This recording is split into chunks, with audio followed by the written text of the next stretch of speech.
I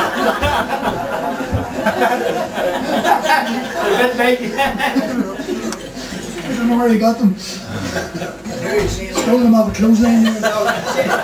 Stole them to Jim High.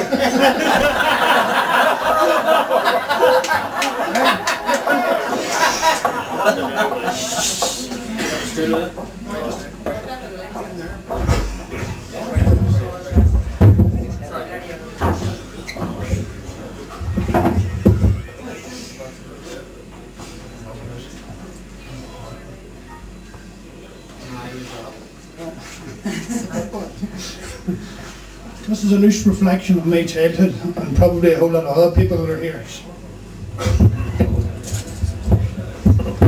It's called Hand Me Down My Way France. I was brought up in the 60s when times were brave and rough, a million miles with all this fancy stuff.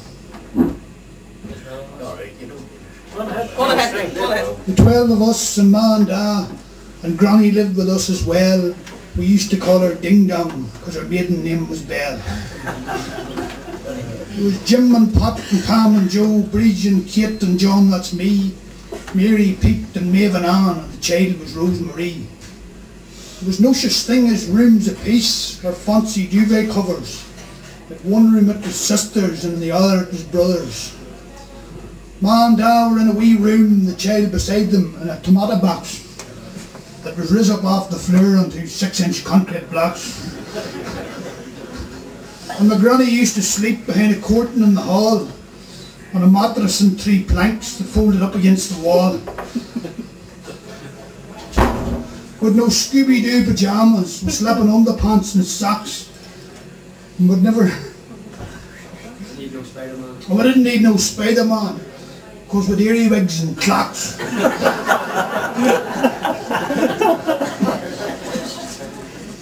I shared a bed with Tom and Pat, and I was in for next to wall, and Pat was in the middle and Tom pointed next to hall, because his waterworks weren't working well, and they were prone to lake or bush, so we kept them braving near the door so we'd make the toilet first. Sometimes he'd torn and hose us down, completely by surprise. And you wouldn't know till you felt the heat and the steam begin to rise.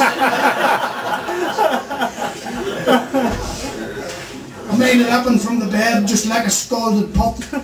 Ma said Tom will be a fireman whenever he grows up.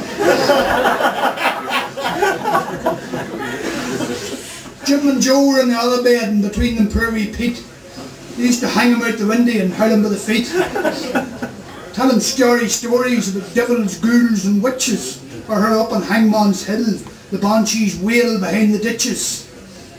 But it scared the crater witless, and he'd maybe wake up roaring. And of course when Da come in, the 2 boys they'd be snoring. What the hell is going on here? That child was sleeping and you woke her. And poor Pete would get the works and a wallop with a poker. My dad would never touch the girls, and in truth there is less fuss. There was only 5 of them, so they had far more room than us. Kate and Bridge and Anne, they shared a double bed with Maeve and Mary in a single, so they slept toe to head. They used to torture Granny, maybe hide her snuff and glasses, until my ma would let her roar, "If I get down I'll redden asses." Kate was always playing tricks and once put glue in Granny's bed. And when she got up to use the loo, Mary said, "Is Ding Dong dead?" Or should the sheet stuck to her back?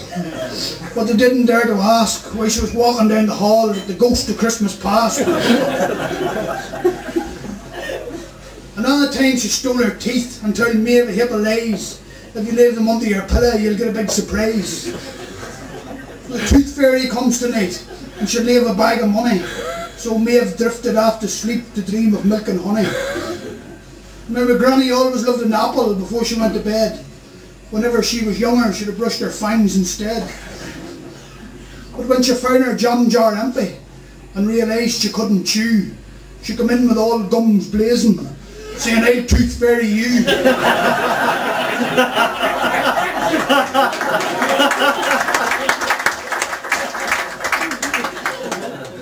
the dishcloth in her hand, she hit poor me a whack and slipped back in her teeth and left like sort of black.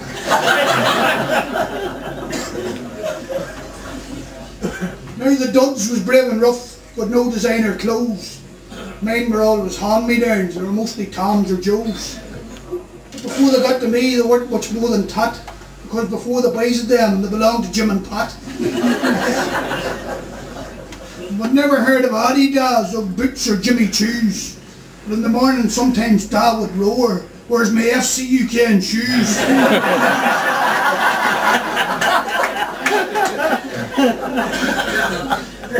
Aunt Mary lived in England. I know she'd neither chicken or child.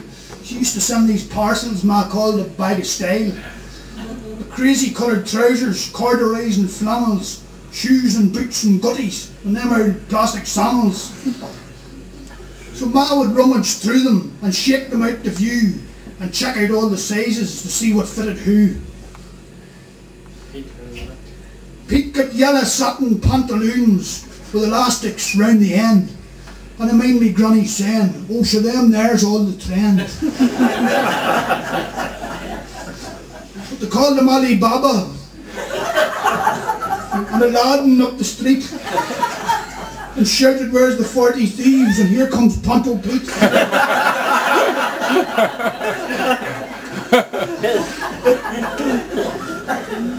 Kate and Breeze got flary dresses and they looked like Janis Joplin. And Jim once got these boots I'd swear belonged to Charlie Chaplin.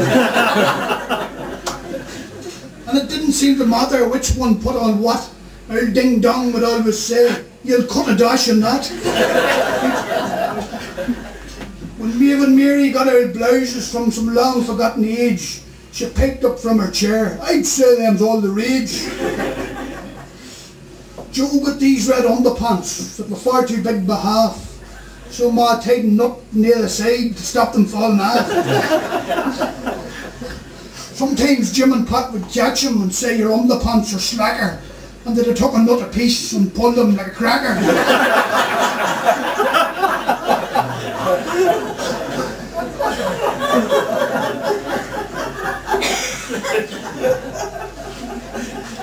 And I mean, he got these trousers the next would never seen. Because ours were always short and black, but these were long and green. They belonged to some old bondsman, maybe orange or Hibs or brass, with a yellow stripe up either side and a V so little that.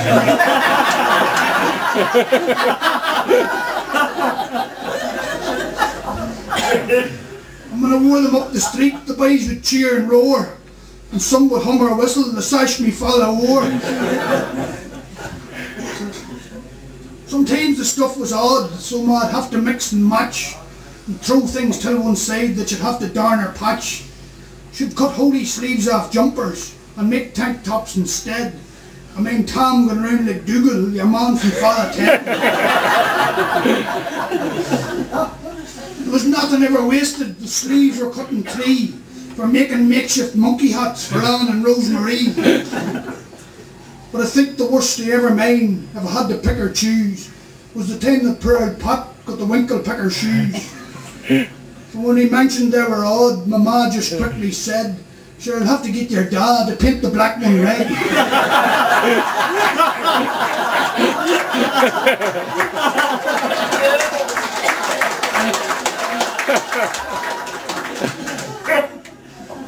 They seemed an awful length and were deadly hard to steer. Because when Pat was over there, the shoes was over here. And at the start he couldn't work them, but Ma produced a cure. She used to get her ding-dong to reverse him out the door. Well, last the time has come to end this witty tale, and as my father used to say, we're like a walking jumble sale. And I know it's nothing easy whenever I look back, but the one thing I remember, we were never short of crack. Do you mean the pair of wayfronts that once belonged to Joe? They've been handed down to me, and I'm not one to bum or blast, but as old Ding Dong used to say, they're the whole go in Belfast.